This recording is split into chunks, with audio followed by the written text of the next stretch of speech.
Hello students, आप इस video के अंदर हम किसके बारे में डिस्कस करेंगे? Finding square roots. Finding square roots it means इस वीडियो के अंदर हम उन मेथड्स के बारे में डिस्कस करेंगे जिन मेथड से हम किसी भी नंबर का स्क्वायर रूट फाइंड आउट कर सकते हैं। तो आपको पता है स्क्वायर रूट का साइन क्या होता है? ये वाला जो सिंबल होता है वह किसका सिंबल है? स्क्वायर रूट का। इस सिंबल के अंदर जो भी नंबर बैठा हुआ है इसका मतलब है उसका क्या निकालना है? हमको स्क्वायर रूट फाइंड आउट करना है। तो चलिए फर्स्ट मेथड है हमारा finding square root through repeated subtraction. इस मेथड के अंदर बार बार में क्या किया जाता है? रिपीटेशन किया जाता है। किसका? सब्ट्रैक्शन का रिपीटेशन किया जाता है। तो चलिए एक एग्जांपल ले लेते हैं, उसके माध्यम से इसको क्लियर करते हैं इस मेथड को। और एग्जांपल चलिए आपका एक बुक का ही एग्जांपल ले लेते हैं। हमको किसका स्क्वायर रूट निकालना है? 81 का क्या निकालना है? स्क्वायर रूट निकालना है। ठीक है, तो चलिए इसको किस तरीके से निकालते हैं? कौन से मेथड से? रिपीटेड सब्ट्रैक्शन मेथड से। कैसे कर निकालते हैं? इस मेथड के अंदर स्टेप्स मायने रखते हैं कि आपकी प्रॉब्लम्स कितने स्टेप्स के अंदर क्या हो गई? रिजॉल्व हो गई या सॉल्व हो गई। आपको एक जानकारी बता दूं मैं इस मेथड को समझाने के से पहले कि ऑड नंबर्स आपने सुना है, सबने जानते भी होंगे ऑड नंबर्स, ठीक है ना? उनकी जानकारी बिल्कुल होनी चाहिए इस मेथड के अंदर। आपको पता है ऑड नंबर्स कौन कौन से होते हैं? जिनमें 2 का कंप्लीटली डिवाइड नहीं होता। तो सबसे स्मॉलेस्ट ऑड नंबर कौन सा होता है? 1, फिर 3, फिर 5, 7, 9, 11, 13, 15, 17, 19 और इसी तरीके से आगे चलते जाते हैं। तो ये ऑड नंबर्स हमारे इस मेथड के अंदर यूज में आते हैं। कैसे आते हैं? चलिए अब क्या करते हैं हम सबसे पहले इस मेथड का फर्स्ट स्टेप सॉल्व करते हैं। फर्स्ट स्टेप क्या होता है कि जो नंबर गिवन है जिसका हमको स्क्वायर रूट निकालना है उस नंबर में से सबसे पहला ऑड नंबर कौन सा है उसको माइनस करेंगे। सबसे पहला ऑड नंबर कौन सा है? 1। ठीक है, सबसे स्मॉलेस्ट जो ऑड नंबर है उसको माइनस करेंगे। ठीक है, कितना आएगा? 81 में से 1 को सब्ट्रैक्ट किया तो कितना आ गया? 80। ठीक है, इसके बाद में नेक्स्ट अगला स्टेप क्या है? जो हमारा रिमाइंडर बचा है, कितना बचा है हमारा? 80 बचा है। इस 80 में से सब्ट्रैक्ट करना है। अब किसको सब्ट्रैक्ट करना है? नेक्स्ट ऑड नंबर को। नेक्स्ट ऑड नंबर कौन सा है? 1 के बाद में नेक्स्ट ऑड नंबर कौन है? 3 है। ठीक है ना? तो 3 को अपन सब्ट्रैक्ट कर देंगे, कितना आएगा? आपको पता है 80 में से 3 सब्ट्रैक्ट करेंगे तो 77। ठीक है, 77 आएगा। अब आगे चलते हैं, अगला स्टेप फॉलो करते हैं। अगले स्टेप में 77 में से किसको माइनस करेंगे हम? जो रिमाइंडर बचा है 77 उसमें से अब नेक्स्ट ऑड नंबर को क्या करेंगे? सब्ट्रैक्ट करेंगे। नेक्स्ट कौन सा है? 5 है। तो चलिए 5 को करेंगे, कितना बचेगा? 72। बचा या नहीं बचा? 77 में से 5 सब्ट्रैक्ट करते ही कितना आ जाता है? 72। फिर वापस अगला नेक्स्ट स्टेप 4th। ठीक है ना? इन स्टेप्स में आपकी गलती नहीं होनी चाहिए, ये बिल्कुल सीरियल से मिलने चाहिए। ये सीरियल से लिखने हैं आप लोगों को। अगला जो बचा है वो कितना बचा है? 72। इस 72 में से सब्ट्रैक्ट करना है नेक्स्ट ऑड नंबर। 5 के बाद में नेक्स्ट ऑड नंबर कितना होता है? 7। जब इसमें से अपन सब्ट्रैक्ट करेंगे तो कितना आएगा हमारा? 65। ठीक है, आगे चलते हैं। 5th स्टेप 65 जो बचा है उसमें से नेक्स्ट ऑड नंबर कौन सा है? 7 के बाद में 9, उसको सब्ट्रैक्ट करते हैं तो कितने बचेंगे हमारे? 56। ठीक है, कितने बचेंगे? 56। अगले चलते हैं आगे नेक्स्ट 6th स्टेप में क्या करना है? जो बचा है कितना? 56, उसमें से नेक्स्ट ऑड नंबर माइनस करना है। कौन सा है? 9 के बाद में 11 को जब हम 56 में से मल्टीप्लाई करते हैं तो कितना बचता है हमारे पास में? 41। ठीक है, अब आगे चलते हैं 7th स्टेप पर। सेवंथ स्टेप में जो बचा है 45, उसमें से सब्ट्रैक्ट करना है किसको, नेक्स्ट ओड नंबर को। नेक्स्ट ओड नंबर 11 के बाद में कौन सा होता है, 13 होता है। ठीक है, 13 को जब इसमें से माइनस करेंगे तो कितना बचेगा, देखो 5 में से 3 सब्ट्रैक्ट किया तो 2, 4 में से 1 किया तो 3। ठीक है, अब आगे चलते हैं, कितना कौन सा स्टेप आ गया, 7th। अब किसके बाद में कौन सा स्टेप आएगा हमारा, 8 स्टेप, 8वें नंबर का स्टेप आएगा। इसके अंदर 32 है, 32 में से नेक्स्ट ओड नंबर सब्ट्रैक्ट करेंगे, कितना है 15। 15 को जब इसमें से सब्ट्रैक्ट किया जाएगा तो कितना बचता है, देखिए 17। कितना बचेगा, 17। आगे चलते हैं, 8 के बाद में 9th स्टेप। ठीक है ना, 9th स्टेप 17 है, 17 में से नेक्स्ट ओड नंबर कौन सा है, 15 के बाद में 17 ही है। आगे सब्ट्रैक्ट करेंगे 17 में से 17 तो कितना आ गया, 0 आ गया। अब कुछ आगे करने के लायक ही नहीं रहे हैं हम, क्यों, क्योंकि क्या आ गया, 0। तो जितने स्टेप्स के अंदर, ध्यान रहे, जितने स्टेप्स के अंदर इसकी वैल्यू 0 आई है, कितने स्टेप्स के अंदर आई है, 9 स्टेप्स के अंदर। कितने स्टेप्स के अंदर आई है, 9 स्टेप्स के अंदर इसकी वैल्यू कितनी आई है, 0। तो 9 ही इसका क्या होगा, क्या होगा, स्क्वायर रूट होगा, किसका, 81 का। जितने स्टेप्स में 0 वैल्यू आती है उतना ही क्या होता है हमारा आंसर। कितना है, 9 स्टेप है, आप देख रहे हो। तो हम क्या लिखेंगे, सो रूट ऑफ 80, या फिर यहां लिख सकते हैं हम नंबर ऑफ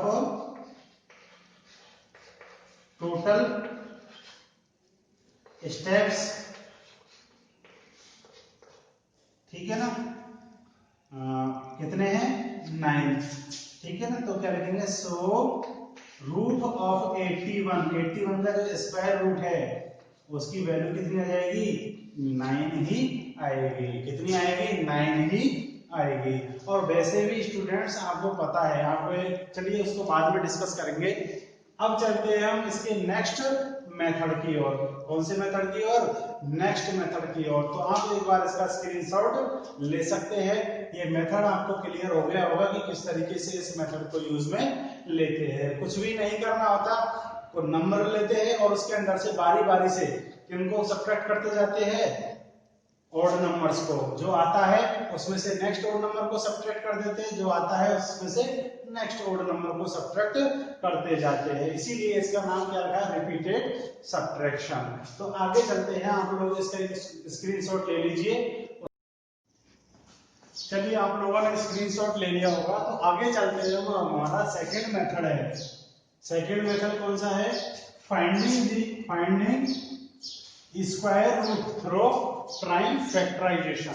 कौन से मेथड से, प्राइम फैक्टराइजेशन मेथड से। तो देखिए, प्राइम फैक्टराइजेशन, प्राइम जो रिलेटेड है वह किससे है, प्राइम नंबर से रिलेटेड है। तो मैं एक बार आपको प्राइम नंबर्स के बारे में थोड़ी सी जानकारी दे देता हूं। वैसे तो आपको पता होगा प्राइम नंबर्स कौन कौन से होते हैं। ठीक है, प्राइम नंबर्स कौन कौन से होते हैं, ऐसे नंबर्स जो केवल 1 या सेल्फ डिवाइडेड होते हैं। ऐसे नंबर जो केवल 1 से डिवाइडेड होते हैं, या फिर किससे डिवाइडेड होते हैं, सेल्फ, खुद से डिवाइडेड होते हैं। 1 से या खुद से, 1 से या खुद से, 1 से या खुद से। जो खुद से डिवाइडेड होते हैं, 1 से डिवाइडेड होते हैं, वो नंबर कौन से नंबर होते हैं, हमारे प्राइम नंबर्स होते हैं। प्राइम नंबर्स, सबसे स्मॉलेस्ट जो प्राइम नंबर्स होता है वह होता है हमारा 2। कौन सा होता है, 2 होता है। ठीक है ना, 1 जो होता है वह भी ऐसा नंबर होता है जो 1 से डिवाइडेड होता है, खुद से डिवाइडेड होता है, लेकिन 1 को प्राइम नंबर्स की कैटेगरी के अंदर काउंट नहीं किया गया है। ठीक है ना, तो सबसे स्मॉलेस्ट प्राइम नंबर्स कौन सा होता है, 2 के बाद में कौन सा होता है, 3 के बाद में 5 के बाद में 7 के बाद में 9 होता है प्राइम नंबर, नहीं होता। क्यों, क्योंकि 1 और 9 का तो होता ही है इसमें, लेकिन साथ में 3 का और हो जाता है, इसलिए यह प्राइम नंबर नहीं है। क्योंकि 1 और सेल्फ डिवाइडेड होना चाहिए, अदर नंबर्स से डिवाइडेड नहीं होना चाहिए। तो 7 के बाद में कितना आएगा 11, 13, 17, ठीक है 19, फिर 19 के बाद में कौन आएगा 23, और इसी तरीके से ये आगे बढ़ते जाएंगे। ठीक है, चेक कैसे करते, जो नंबर खुद से या 1 से डिवाइडेड है वह कैसा नंबर होगा, प्राइम नंबर से। यदि खुद से और 1 के अलावा किसी और नंबर से भी डिवाइडेड हो रहा है तो फिर वह नंबर प्राइम नंबर्स नहीं होगा। तो क्लियर है, आगे चलते हैं। अब इसमें क्या करते हैं, देखिए इस मेथड्स के अंदर एक एग्जांपल्स के माध्यम से क्लियर करते हैं। ठीक है, मान लीजिए हमने एग्जांपल्स ले लिया है 4, 3, 2, कितना ले लिया 4, 3, 2। इसका क्या निकालना है, हमको स्क्वायर रूट फाइंड आउट करना है। तो इसको किस तरीके से करेंगे, देखो कौन से मेथड से, प्राइम फैक्टराइजेशन मेथड से। तो प्राइम फैक्टराइजेशन मेथड वैसे तो नाम से ही पता चलता है, इसके अंदर फैक्टर करने होते हैं, हमको क्या करने होते हैं, फैक्टर करने होते हैं, और वो भी फैक्टर कैसे होने चाहिए, प्राइम होने चाहिए। तो चलिए सबसे पहले हम क्या करते हैं, इस 324, ठीक है ना, 324 के क्या करते हैं, फैक्टर करते हैं। फैक्टर किस तरीके से करते हैं, आप लोगों को पता होगा। फैक्टर हम करते हैं जिस तरीके से हम एलसीएम लेते हैं उसी पैटर्न में हम क्या करते हैं, फैक्टर करते हैं। तो सबसे पहले हम सबसे छोटा नंबर ढूंढते हैं, सबसे स्मॉलेस्ट नंबर जिसका इसमें क्या हो रहा हो, डिवाइड हो रहा हो। आपको पता है इसकी जो 1 डिजिट है, 1 डिजिट कितनी है, 4 है, और जब एंडिंग डिजिट 0 हो, 2 हो, 4 हो, 6 हो, 8 हो, तो उस नंबर में 2 का डिवाइड 100% होता है। तो चलिए 2 का डिवाइड दे देते हैं, 2 का डिवाइड देंगे इसके अंदर, तो 2 का डिवाइड 3 में कितने टाइम्स होगा, 1 टाइम्स, ठीक है ना। 2 का डिवाइड 3 में 1 टाइम्स होगा, तो बचा कितना भी अपना 1 इसके आगे चला जाएगा तो कितना हो जाएगा, ये 12 में 2 का डिवाइड कितनी बार होगा, 6 टाइम्स, ठीक है ना। कुछ भी नहीं बचा, 2 का डिवाइड 4 में करेंगे तो 2 टाइम्स, फिर वापस 2 का डिवाइड हो जाएगा क्योंकि एंडिंग डिजिट कितनी है, 2 है। 2 का डिवाइड जब इसमें करेंगे, ठीक है, तो 2 का डिवाइड 18 1 में तो होगा नहीं, 16 में करेंगे कितनी बार होगा, 2 8 जा 16, पूरे 16 के 16 ही आ गए, कुछ भी नहीं बचा। 2 का डिवाइड 2 में करेंगे तो कितना बचेगा, कितना बार जाएगा, 1 टाइम्स। आगे फिर 2 का डिवाइड नहीं होगा, क्यों, क्योंकि यहाँ पर यूनिट डिजिट क्या है, 1 डिजिट, या फिर एंडिंग डिजिट क्या है, 1 है। 0 2 4 6 8 में से कोई भी नहीं है। तो फिर हम 3 का डिवाइड देते हैं इसके अंदर, 3 का डिवाइड जब हम देंगे इसके अंदर तो कितना आएगा हमारा 27, और फिर वापस इसमें 3 का डिवाइड देंगे तो 9 टाइम्स, और फिर 3 का डिवाइड देंगे तो 3 टाइम्स, और फिर 3 का डिवाइड देंगे तो 1 टाइम्स। तो ये हो गया हमारा क्या, फैक्टराइजेशन, ठीक है ना। इसको अब किस तरीके से लिखेंगे, देखिए समझिए कि ये जो 324 था, इसके जो फैक्टर आए हैं, इसके जो फैक्टर आए हैं वो कौन कौन से है, 2, ठीक है ना, into 2 into 3 into 3 into 3 into 3, इन सबके मल्टीप्लाई के यहां से यहां तक जो भी है, इन सबके मल्टीप्लीकेशन की जो वैल्यू आती है वह किसके इक्वल आती है, 324 के इक्वल आती है। आप इनको जब मल्टीप्लाई करोगे ना तो वापस कितना आने वाला है, इस पूरे का, इस पूरे की जो वैल्यू है, मल्टीप्लीकेशन है, वह कितने के बराबर आने वाला है, 324। कहे तो हम यूं कह सकते हैं कि इस 324 को हमने क्या कर दिया है, ब्रेक कर दिया है, फैक्टर के रूप में ब्रेक कर दिया है। अब ये जो फैक्टर्स है, यह प्राइम फैक्टर्स है या नहीं है, ये सारे फैक्टर्स कैसे होने चाहिए, प्राइम फैक्टर्स होने चाहिए। अब पता कैसे करेंगे कि ये प्राइम फैक्टर्स है या नहीं है, प्राइम फैक्टर्स तभी होंगे कब, जब ये सारे नंबर्स कैसे हो, प्राइम नंबर्स हो। मतलब ये हुआ कि इन नंबरों में प्राइम नंबर्स के अलावा और कोई भी नंबर नहीं होना चाहिए, केवल कैसे नंबर होने चाहिए, प्राइम नंबर्स ही होने चाहिए। आप देखिए यहाँ पर 2 आ रहा है, 2 प्राइम नंबर्स होता है, 3 है, 3 भी कैसा है, प्राइम नंबर्स। तो ये प्राइम फैक्टर है, ये कैसे फैक्टर है, प्राइम फैक्टर। तो ये जो प्राइम फैक्टर इस मेथड में यूज में आते हैं, इसी वजह से इस मेथड का नाम क्या है, प्राइम फैक्टराइजेशन मेथड। ठीक है, अब क्या करते हैं हम, इस 324 की जगह हम इसके फैक्टर क्या कर देते हैं, अप्लाई कर देते हैं या फिर पुट कर देते हैं। तो इसको किस तरीके से लिख सकते हैं अपन, स्क्वायर तो रहेगा ही, स्क्वायर रूट 324 की जगह इसके फैक्टर रख देंगे हम 2 into 2 into 3 into 3 into 3 into 3, ठीक है ना। इसके फैक्टर पुट कर दे क्योंकि इसकी वैल्यू भी कितनी है 324, तो जो नंबर है उसकी जगह हम इसके क्या पुट कर देंगे, फैक्टर पुट कर देंगे। क्या पुट कर देंगे, फैक्टर, ठीक है। तो अब इसमें क्या करना है, अब नेक्स्ट स्टेप हमारा क्या है कि जब फैक्टर कर दे तो फिर उन फैक्टर्स को आप ऐसे अरेंज कीजिए कि सेम वैल्यू कैसी आए, एक साथ आए, और मतलब सेम वैल्यू कैसी आनी चाहिए, एक साथ आनी चाहिए। यदि आपके फैक्टर्स इस तरीके से है कि एक 2 तो इधर है ना, और एक 2 इधर लिखा हुआ है, तो फिर आप उसको अरेंज कीजिए, दोनों 2 को पास पास में लिखिए और सारे 3 को 3 कैसे होने चाहिए, एक साथ आने चाहिए। तो ठीक है, यहाँ पर ऑलरेडी अरेंज है, सारे दोनों 2 एक साथ है और ये सारे 3 भी एक साथ है, ठीक है ना। अब इसमें से क्या बनाना है, अगला काम है हमारा पेयर तैयार करना। किसका पेयर तैयार करना, उन फैक्टर्स का पेयर तैयार करना जो सेम है।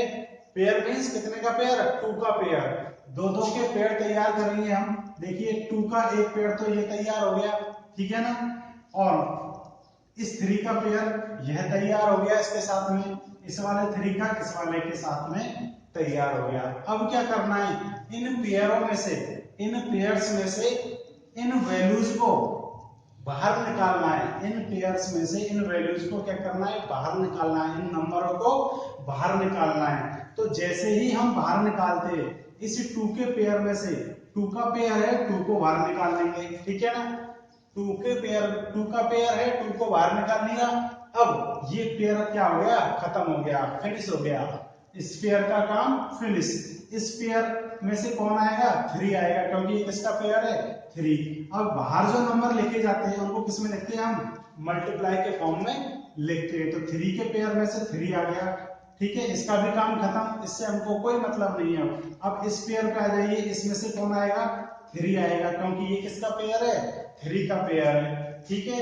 सारे पेयरों का काम खत्म करने के बाद में ये रूट का साइन हट जाएगा। आप यहाँ पर मैंने देखा है कई स्टूडेंट्स यहाँ पर भी किसका साइन लगा देते हैं, स्क्वायर रूट का साइन लगा देते हैं, जबकि यह क्या होता है, रॉन्ग होता है। क्यों, क्योंकि स्क्वायर रूट के साइन को हटाने के लिए ही तो हमने क्या तैयार किए थे, पेयर तैयार किए थे, और उनमें से पेयर में से सिंगल डिजिट के रूप में उनको क्या किया है, बाहर निकाला है। देखिए इसमें डबल थी ना, एक डिजिट बाहर आई है, इसमें डबल थी, 1 डिजिट बाहर आई है, इसमें भी डबल थी, और एक ही डिजिट बाहर आई है। तो इस रूट के साइन को जैसे ही हम बाहर निकालते हैं, सिंगल डिजिट के रूप में जैसे ही बाहर निकालते हैं उन पेयरों को, तो वो अंडर रूट का साइन हट जाता है, स्क्वायर रूट का साइन हट जाता है। अब इनको मल्टीप्लाई कर लेते हैं।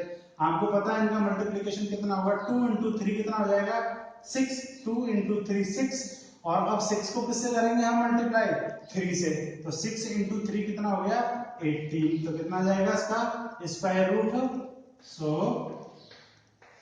324 का जो स्क्वायर रूट है वह किसके बराबर आता है, 18 के इक्वल आता है। किसके इक्वल आता है, 18 के इक्वल आता है। तो स्टूडेंट्स यह आपको समझ में आ गया होगा कि किस तरीके से हम प्राइम फैक्टराइजेशन मेथड से क्या निकालते हैं, स्क्वायर रूट। सबसे पहले क्या करते हैं, प्राइम फैक्टर निकालते हैं, और उन प्राइम फैक्टरों को हम इस तरीके से अरेंज करते हैं कि सेम वैल्यू साथ साथ में आए। जैसे 2 ये दोनों 2 कैसे है, साथ साथ में, और ये सारे 3 कैसे है, साथ साथ में।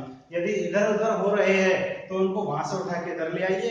क्यों, क्योंकि 2 इंटू आप 5 करोगे, चाहे 5 इंटू 2 करो, कोई डिफरेंट थोड़ी है, दोनों की वैल्यू तो कितनी आने वाली है, 10 ही आने वाली है। तो आप इनका जो अरेंजिंग ऑर्डर है उसको क्या कर सकते हो, चेंज कर सकते हो। इस 3 को आप यहाँ भी लिख सकते हो, लेकिन बीच में किसका साइन रहेगा, मल्टीप्लाई का। तो फिर उसके बाद में आपको क्या बनाने होते हैं, पेयर बनाने होते हैं। पेयर कितने कितने के, 2 के पेयर, ठीक है ना। ऐसी दो वैल्यूज जो सेम है उनका क्या बना लेंगे हम, पेयर बना लेंगे, फिर पेयरों को कहां से बाहर निकालेंगे, स्क्वायर रूट के साइन से बाहर निकालेंगे तो वो सिंगल डिजिट के रूप में बाहर आते हैं, केवल एक ही डिजिट आती है उनमें से बाहर, और उन सारी डिजिटों को हम क्या कर लेते हैं मल्टीप्लाई, और मल्टीप्लाई करने के बाद में हमारा क्या आ जाता है स्क्वायर रूट आ जाता है। तो स्टूडेंट्स यह था हमारा प्राइम फैक्टराइजेशन मेथड। अब एक शॉर्ट मेथड और बता देता हूं मैं, लेकिन वह मेथड तभी वर्क में आएगा जब आपको उन परफेक्ट स्क्वायर नंबर क्या होंगे लर्न होंगे, क्या होंगे परफेक्ट स्क्वायर नंबर लर्न होंगे। तो एक बार आप इसका स्क्रीनशॉट ले लीजिए, फिर उसके बाद में मैं आगे जो शॉर्ट मेथड है, ठीक है ना, उसको आपको एक बार डिस्कस करवा दूंगा, ठीक है ना। तो आप स्क्रीनशॉट ले सकते हैं। चलिए आप लोगों ने स्क्रीनशॉट ले लिया होगा, आगे चलते हैं हम। ये जो प्रॉपर मेथड्स थे आपके कौन से, पहला मेथड तो कौन सा था, रिपीटिंग सब्ट्रैक्शन। तो उस मेथड के अंदर तो हमने सब्ट्रैक्शन करना होता है। अब एक डायरेक्ट जो मेथड है वो उसको अपन आप यही समझ लीजिए नोट डाल के कि ये मेथड किस तरीके से वर्क करता है। जब आपको स्क्वायर नंबर ऑलरेडी क्या है लर्न है तो ही ये काम में आएगा। जैसे मान लीजिए हमको स्क्वायर रूट निकालना है 361 का, 361 का क्या निकालना है स्क्वायर, ठीक है ना। तो 361 का स्क्वायर कैसे निकालेंगे, आपको पता है ये 361 किसका स्क्वायर होता है। ये यदि आपको ये पता है कि ये किस नंबर का स्क्वायर है, तो जिस नंबर का यह स्क्वायर है वही हमारा क्या होगा स्क्वायर रूट होगा। तो आपको पता है क्या 361 इज स्क्वायर ऑफ 361 किसका स्क्वायर होता है आपको पता है 19 का, किसका होता है 19 का। तो 361 स्क्वायर तो किसका होता है 19 का, ठीक है ना, 19 का होता है। तो 361 का स्क्वायर रूट कितना होगा 19 होगा, ठीक है ना। एक और क्लियर कर देता हूं आपको, जैसे मान लीजिए 124 है, ठीक है ना, इसका निकालना है। यदि आपको पता है कि यह 124 इज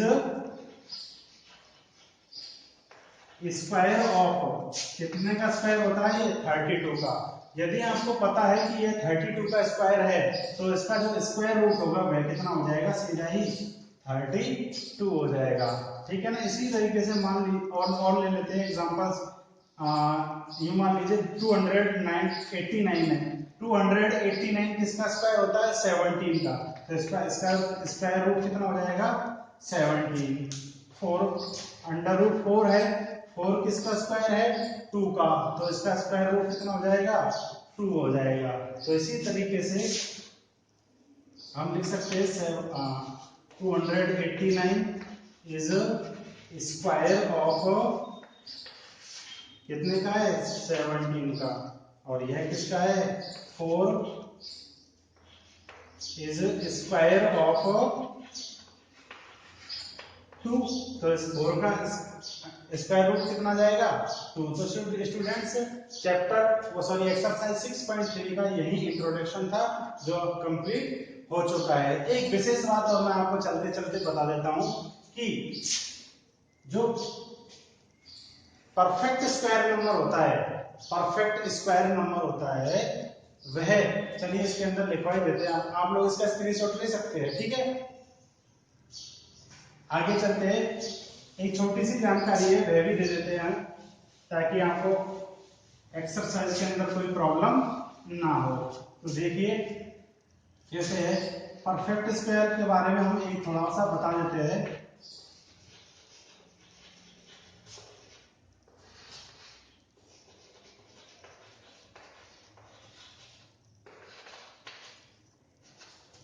परफेक्ट स्क्वायर नंबर्स, ठीक है।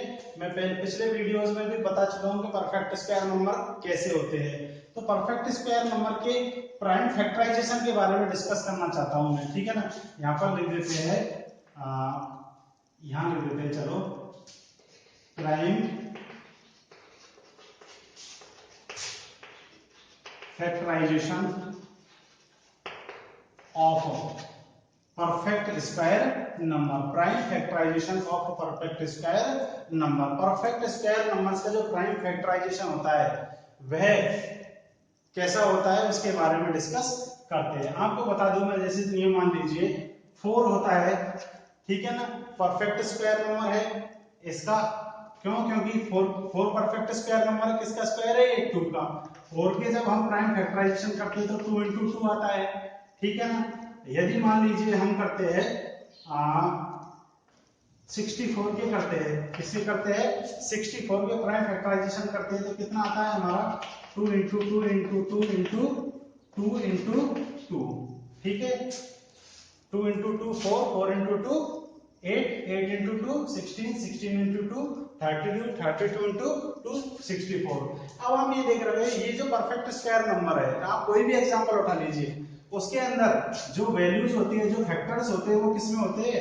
ग्रुप में होते हैं। ये इसका ग्रुप इसके साथ में बन जाता है, इसका इसके साथ में, और इसका इसके साथ में। मतलब कोई भी फैक्टर एक्स्ट्रा नहीं होता, कोई भी फैक्टर एक्स्ट्रा नहीं होता। किनके प्राइम फैक्टराइजेशन में? परफेक्ट स्क्वायर नंबर के जो प्राइम फैक्टराइजेशन है उनके अंदर कोई भी फैक्टर एक्स्ट्रा नहीं होता, सब किसमें होते हैं? ऑलरेडी एंगेज्ड, ग्रुप के अंदर एंगेज्ड होते हैं। तो ध्यान रख सकते हैं हम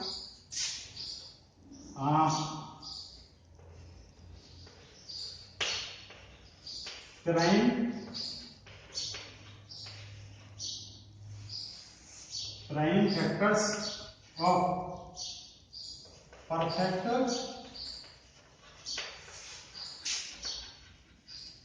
square numbers are prime factors of perfect square numbers are in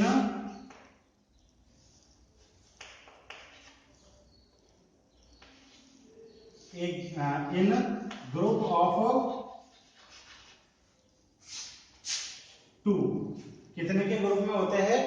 prime factors of a perfect square numbers are in group of 2। कितने के ग्रुप में होते हैं ये? कितने के ग्रुप में होते हैं ये? 2 के ग्रुप में होते हैं। 2 2 का क्या बनता है? इनका पेयर बनता है। क्या बनता है? पेयर बनता है। यदि किसी नंबर के प्राइम फैक्टराइजेशन के अंदर, प्राइम फैक्टर्स के अंदर ग्रुप तैयार नहीं हो रहा है तो फिर क्या होगा? वो परफेक्ट स्क्वायर नंबर नहीं हो सकता, क्योंकि परफेक्ट स्क्वायर नंबर उसके जो प्राइम फैक्टर होते हैं वह किसके ग्रुप में होते हैं? 2 2 के किसमें होते हैं? ग्रुप में होते हैं। सो स्टूडेंट्स, यह परफेक्ट स्क्वायर नंबर की पहचान भी एक तरीके से करना आ गया कि परफेक्ट स्क्वायर नंबर कैसा होता है। परफेक्ट स्क्वायर नंबर के फैक्टर करेंगे, यदि वो सारे फैक्टर किसके ग्रुप में है? 2 2 के ग्रुप में बने हुए हैं, ठीक है ना। सबकी क्या बनी हुई है? कपलिंग बनी हुई है, पेयर बना हुआ है सबका, तो फिर वह नंबर कैसा होगा? परफेक्ट स्क्वायर नंबर होगा। So students, thank you for watching this video.